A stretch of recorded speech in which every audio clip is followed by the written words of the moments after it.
Hello, Pasadena ISD students. We're going to be working with comprehension of informational text today, more specifically related to making connections to culture, history, and contemporary context.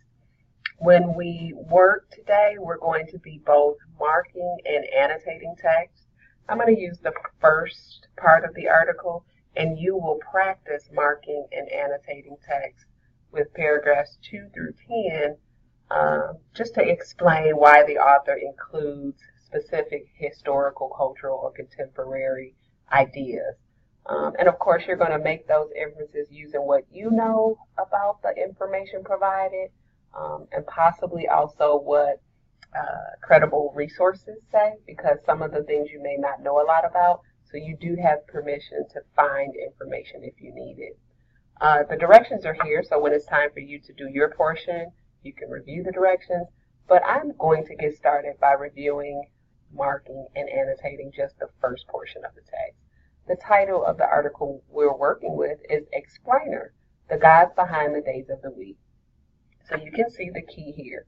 If there is information that is historical, I'm simply going to underline it. If it relates to culture or group of people, if it relates to their language or those specific characteristics that make them who they are, I'm going to put brackets around that information as cultural.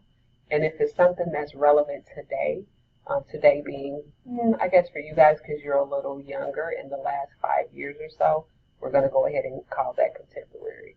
So historical will be 10 or more years ago, contemporary 5 years to date, and then cultural, some aspect related to a person or a group of people, to their being, so their religion, their language, etc. Clear? Alrighty, let's get started. So I'm just going to read the first couple sentences to get us started, and paragraph 1 begins. The origins of our days of the week lie with the Romans. They named their days of the week after the planets, which in turn were named after the Roman gods in Latin. Okay, so we said that something historical would be something 10 or more years, but I know that the Romans did rule quite some time ago. So I'm going to go ahead and I've made my decision. I'm going to underline this information as historical because I know that the Romans ruled many years ago.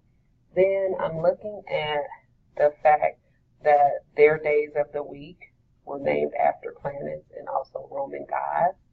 So I'm going to go ahead and say that the culture, or that the author mentioned this cultural aspect for a reason. So I'm going to use brackets to say that the days of the week were named after Roman gods. I'm going to also say that Latin, because the language we speak also adds to our culture and who we are, and what we connect to as a group of people. So far I have historical and then I have cultural information.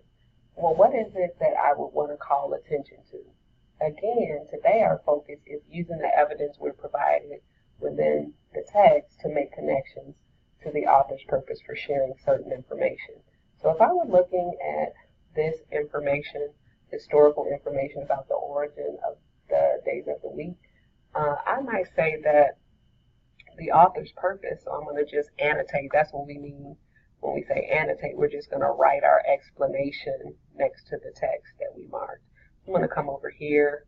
I'll use this part, and for this bracketed section, I'll write below. So the author's purpose for including the historical origin of the days of the week, more specifically the Roman contribution, she includes this information possibly to show just how long-lasting the impact was.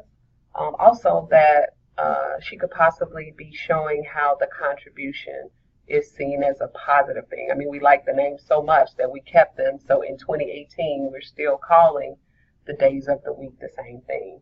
When you're thinking about why authors include information, it's important to call attention to the date or the time period during which the author writes, because we know that currently we have lots of conversations about what immigrants and what people from other cultures bring in a positive way, and also there are some discussions about what they contribute or what they bring in a negative way.